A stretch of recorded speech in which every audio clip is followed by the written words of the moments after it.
Well, hello. Greetings from Carlisle, Pennsylvania.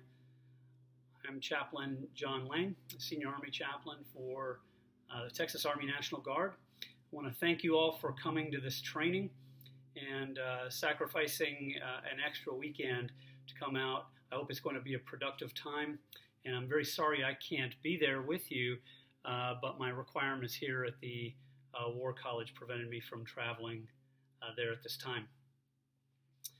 I did want to have just a couple of minutes of your time to talk about some issues and concerns and priorities as we think about chaplaincy in the military and the National Guard in particular in the 21st century. So with that in mind, I wanted to start by again saying thank you for coming. Thank you for your service and for your dedication to the ministries that God has called you to in the National Guard, whether it be Army or Air. And I wanted to talk a little bit about Chaplain Praters and my intent in bringing you together and our hope for this time together. I'm sure Chaplain Prater may have already said this, but since 1986, the American military has been a joint environment. But it wasn't really until the recent operations that we've really begun to embrace the concept of joint operations wholeheartedly. So when we think about, for example, operations Desert Storm, and then later with Iraqi Freedom and the operations that continue to go on in Afghanistan, those are truly joint operations where we work inter-service in a way to bring success for the U.S. military mission. The Texas Military Forces missions are a joint effort, and we need to seek out, I think, opportunities for our Army and Air Guard chaplaincy teams to work together. That is, at least if we're really serious about providing quality religious support to the men and women who serve in the Texas Military Forces. We're not sure how to do this yet. Chaplain Prater and I have been talking about how to better integrate the Army and the Air Guard chaplaincies together. We think that would be a good thing for the state and for the mission, and it will enable us all really to reach out to more folks to help us with the ministries that we do, because let's face it, most of us are civilians 24, 25, 26, 28 days a month, and at least in terms of our responsibilities. And so when things come up in our units that require our attention, and sometimes we're dispersed, it's nice to be able to reach out and take hold of others who wear the uniform and who are in service to God. So we still haven't figured out exactly how to work as a joint force chaplaincy. Some of that has to do with the differing regulations that govern the Army chaplaincy and the Air Force chaplaincy. There is no joint publication or joint regulation that addresses religious support in the joint environment directly in terms of all the ins and outs of how the organizational structure would work. And that is the hardest part about it. Obviously, the doing of the ministry, the calling one another up, the development of relationships is a really good starting point. And that's what we're hoping is going to come out of this weekend and future training opportunities together as well. Well, having said all of that, then, there are a couple of items for consideration I'd like to bring up. I really only want to take about 10 minutes of your time. I know I've already gone for about 4 minutes, so let me jump right into it.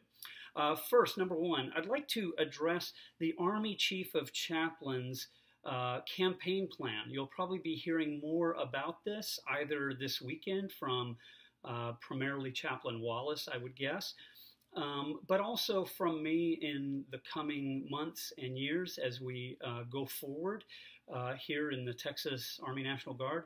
We'll be talking about Chaplain Major General Hurley's focus for the chaplaincy, his concerns, his interests. One of his primary concerns has to do with how chaplaincy looks in an increasingly pluralistic and, in some cases, antagonistic culture, at least antagonistic towards religion. So what does the chaplaincy look like in a culture that is no longer, we can almost no longer speak of it as being Judeo-Christian? Now, you might have take some issue with that claim. You may say, well, look, America has always been a Judeo-Christian nation. It was founded on Judeo-Christian principles. I get that. I understand that argument. But the bottom line is that as far as the population goes and the religious beliefs of the men and women who live in this country, we are increasingly becoming even more pluralistic than we have been. And historically, we have been for many, many years. So again, his campaign plan includes questions, but also items for focus moving into the future as a chaplaincy. Along those same lines then, when Chaplain Hurley talks about his emphasis for the chaplaincy, one of his primary concerns has to do with the notion of vocation or calling. That is, he believes, and I think he's right here, obviously, he believes that the idea that God has called you to this ministry is a vitally important part of the chaplain's identity, at least in terms of his role or her role as the chaplain at the unit, at the brigade, at the division, or the like. So whatever role or position you're in, that position includes an identity that has to do with a sense of calling and vocation. And he really does want us to think critically and think deeply about that notion or that idea. What does it mean to be called? What does it mean to have had God's calling placed on me to be here in this role?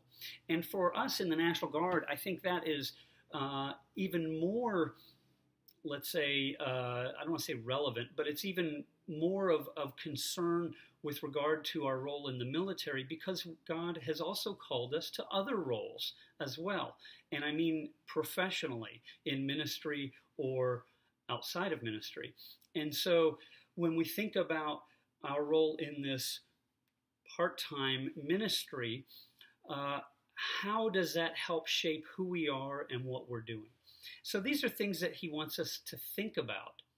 And in that note, then, as we think about the fact that God has called me here to this ministry, this leads me into some of the, let's say, less savory and fun things to talk about with regard to chaplaincy, but they're important issues nonetheless. And so the third issue I want to talk about is recruiting and retention for the Texas Military Forces chaplaincy. Again, if God has called us to chaplaincy ministry, then we should assume that then we would want to remain in these positions, and we would want to do the things we need to do to be able to continue in this ministry function. And that includes a number of things. So let me talk about a few for just a moment. First, for chaplain candidates.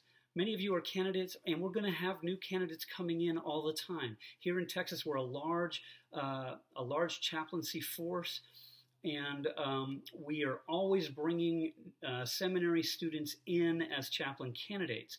And so those of you who are candidates will need to listen up.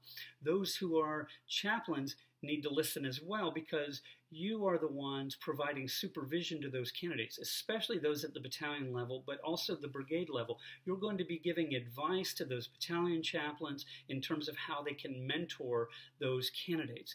So for candidates, what is going to make you successful in accessioning on to become a chaplain? Because presumably that's the goal when you entered the candidate program. Well, one of the key issues that the chief of chaplains, at least in the Army, has, and I would suspect that the Air Force chief of chaplains would have some similar concerns, and that has to do with protecting the profession of the chaplaincy. That is, the chiefs want to make sure that those candidates who are coming into the chaplaincy have the requisite experience and qualifications to be able to handle the complex ministry environment of the chaplaincy. In other words, they want you to have experience. This is why the active duty chaplaincies often have required chaplains to have 2 years full-time ministry experience after their master's program, after their professional credentialing and training.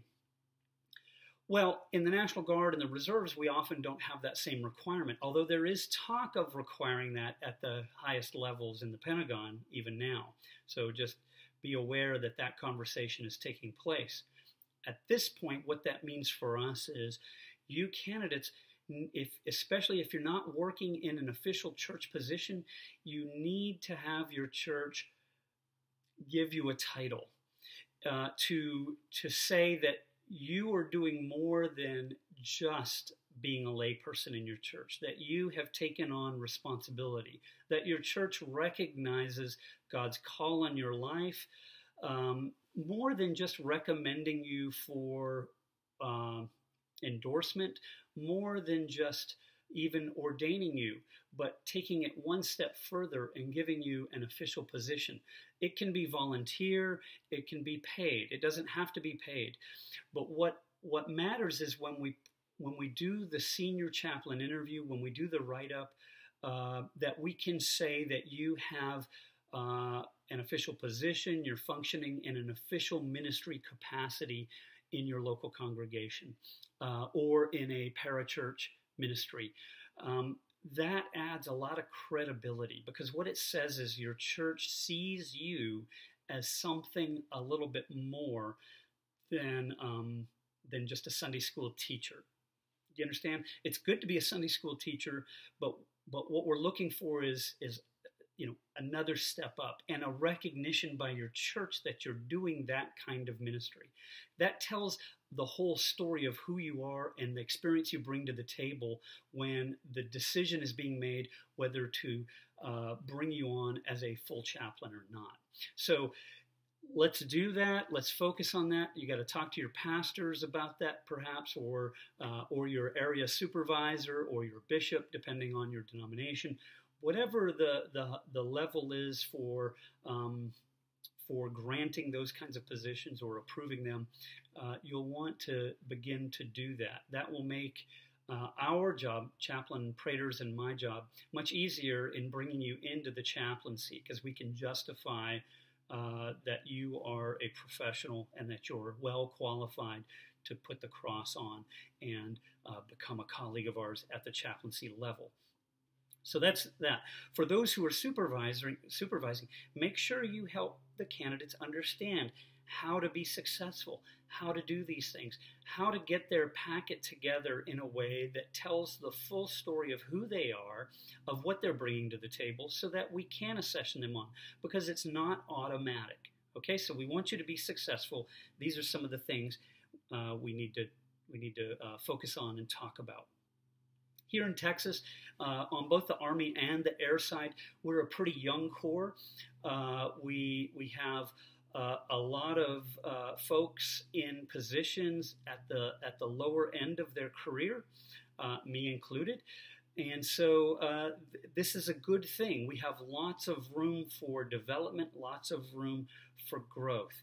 And I think as we look forward into the future, our chaplaincy here in Texas is quite strong.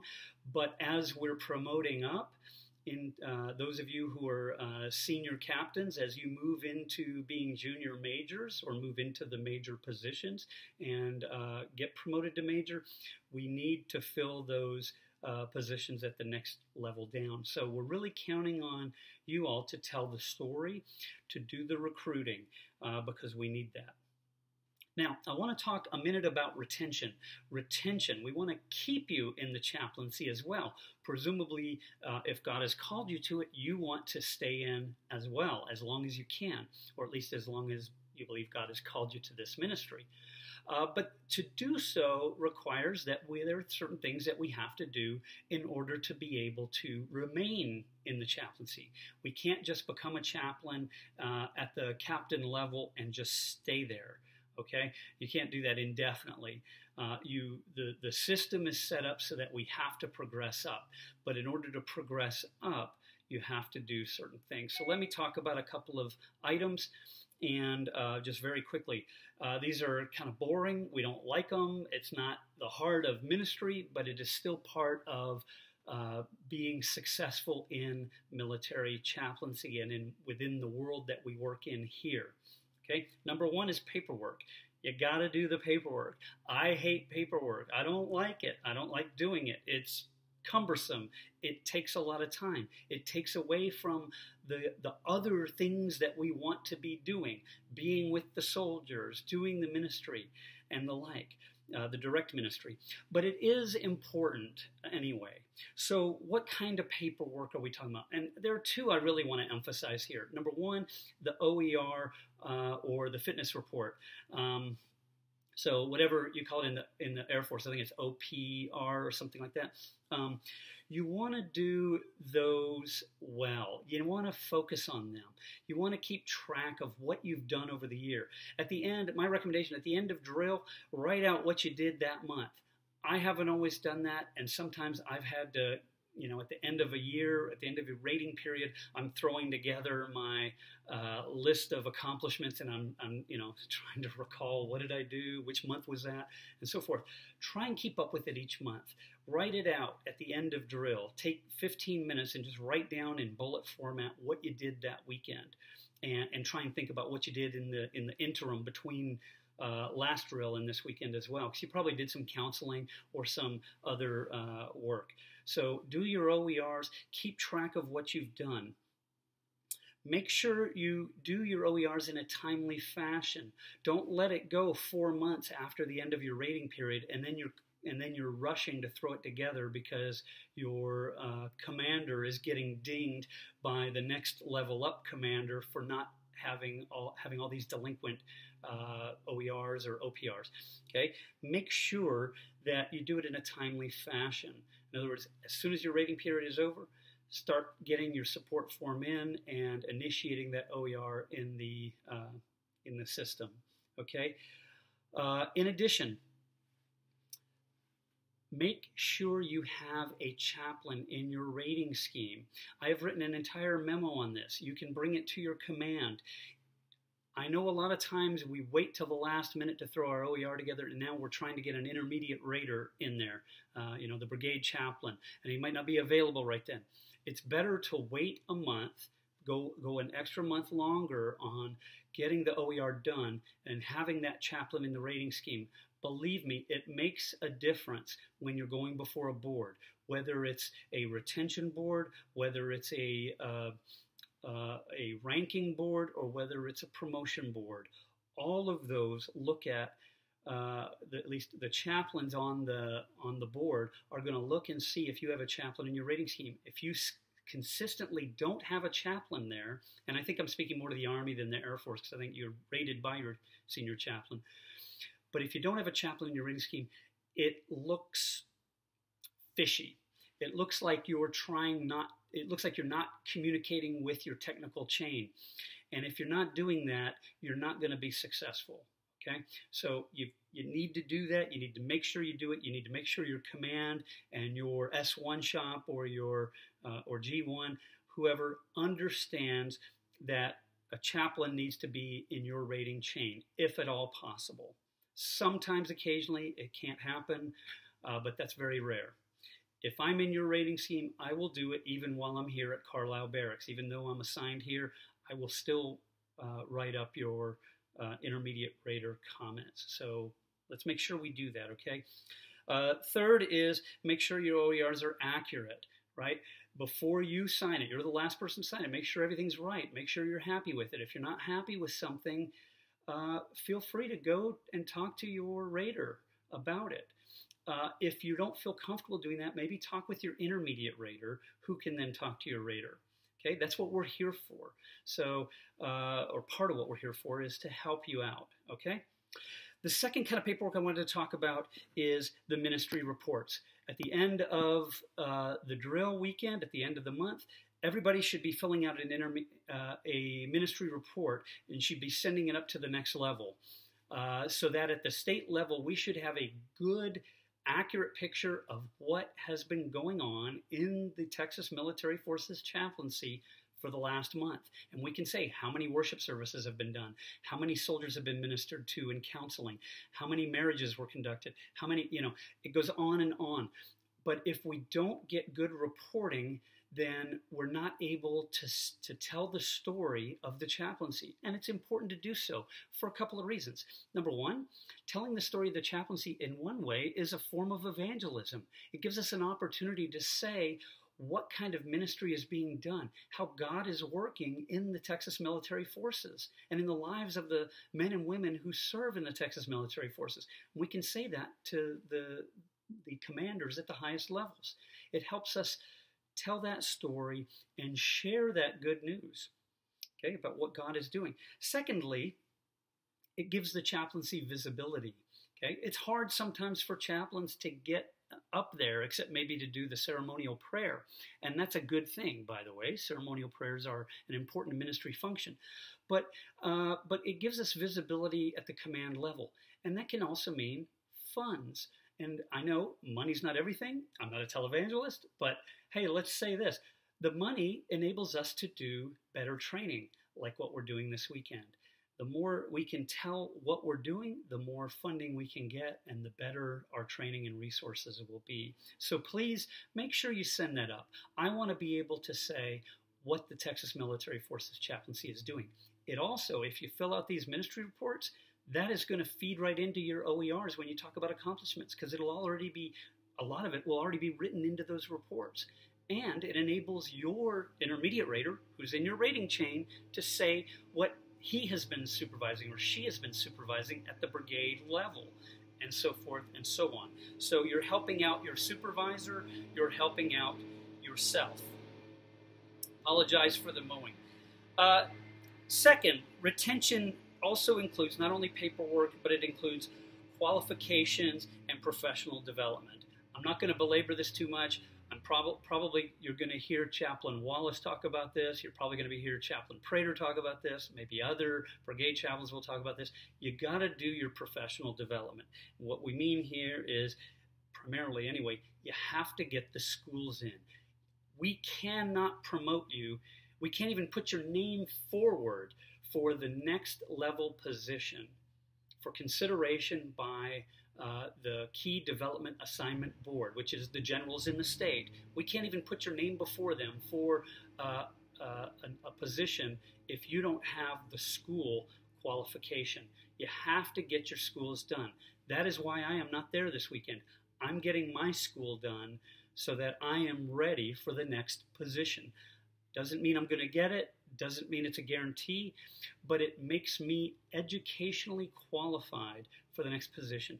It also enhances our ability to do the job at the level we're at, right? Professional development is an ongoing thing, whether we're talking about in your civilian ministry or your military ministry. Continuing education is important, and I would just encourage you to get your schools in. I know they're not easy, especially at the highest levels. ILE is a bear. It's tough. It's hard.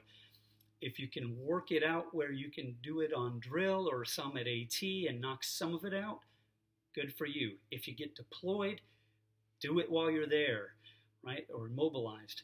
Do it while you're mobilized. Work extra hard when you're away from your family so that you don't have to take away that time. But whatever you got to do it, just do it. It's important, it's part of the profession, and it helps us retain good people. It always breaks my heart when I lose someone because they didn't, someone good, because they just didn't get the schooling done, and that can happen. As a sidebar here, I also wanted to talk about promotions and advancements. We need those with experience to use it at the next level, right? We advance you. The system forces you to be advanced, but that's a good thing. I know sometimes we want to remain at the battalion level where we get to do that direct ministry with the soldiers. We get to do chapel services. We get to travel around and do chapel services at different armories and different units. That's an exciting thing. It's fun. I used to think of my ministry at the battalion level. I was kind of like a traveling evangelist, kind of like a missionary, kind of like a preacher, kind of like a teacher, doing all those things. And that's exciting. And as you move up the level, you're sitting in meetings, filling out paperwork, and that doesn't sound very appealing. I understand that. It's not as appealing to me. But the thing is those of us with more experience can use that to help guide the chaplaincy in the future. So for those of you who have experience and may be reluctant to move on to the next level, major or maybe even lieutenant colonel, just know that we need you to advance, because we need you to use your experience to help the next group behind, right? Because we're not going to be around forever, and we need to develop the next generation of ministers and chaplains, and that requires passing on our knowledge and wisdom gained from either successes or failures. Having said that, there is a career progression for chaplains. I don't have time right now to talk about it, but I would say this. For those of you who are junior, if you're not sure how you're supposed to progress through the ranks, how does this all work, talk with your supervisory chaplain at the brigade level or the supervisory chaplain at the division level. How do I make myself, how do I position myself so that I will be selected for the next position? Some of that is getting the simple things of getting the education done, having time and grade and the like. But other things matter too, like additional education that you can get, like CPE, that can help.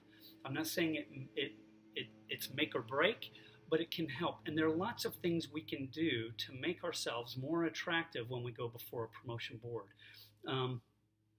As far as career progression goes, when we talk about the positions in the state, Texas has a lot of positions. We have the luxury of having many different kinds of positions. We have family life positions. We have assistant division positions. We have assistant state headquarters positions.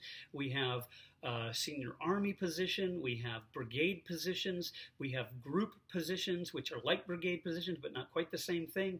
So we have a number of slots across the state in the Army, especially, that provide our National Guard soldiers with opportunities to get experience that other National Guards just simply don't have. Texas is a great place to serve because you get that, so that when you go before a board, we can have it so that your military biography has many more positions listed when you go up before that promotion board than other states could possibly give. And that puts you in a greater likelihood to get advanced. So we at the higher level in the state want to manage that to make sure that we set you up for success across the board. The third thing for retention, if you want to stay in the Guard, there are three things you got to do. We've already talked about paperwork. We've talked about professional development and particularly military education. Third thing is physical fitness. Okay, you have to keep yourself fit, and that requires discipline. It requires getting out there, running, especially as you get older. Believe me, I know I'm not as young as I was, obviously, and it's caught up with me. I now have to work out every day. I have to go out and run every day just to be fit enough to do okay on the physical fitness test. But it's a necessary thing. You got to do it for readiness, right? So that when you deploy, you are able to go out on the battlefield with the young people and not hold anyone up or cause others to risk their lives because you can't keep up. Secondly, it's important because the military simply requires it. We are supposed to be physically fit. And third, I think it's a testimony thing.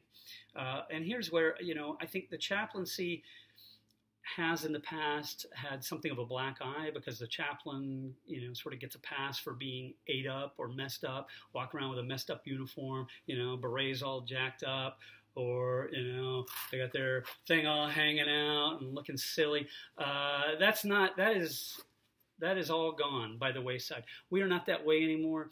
The expectation is that the chaplain will be the professional, just like every other officer, which means you'll be fit. We don't have the cadre of fat officers like we used to in the past. I know I'm being blunt, but the bottom line is the expectation today is not the same as it was 25 years ago or 30 years ago. The expectation today is that you will be physically fit and that you will serve as a good example to the soldiers. What we don't want is soldiers looking at chaplains and saying, "Oh, that chaplain, he's a nice guy, but he's not really military.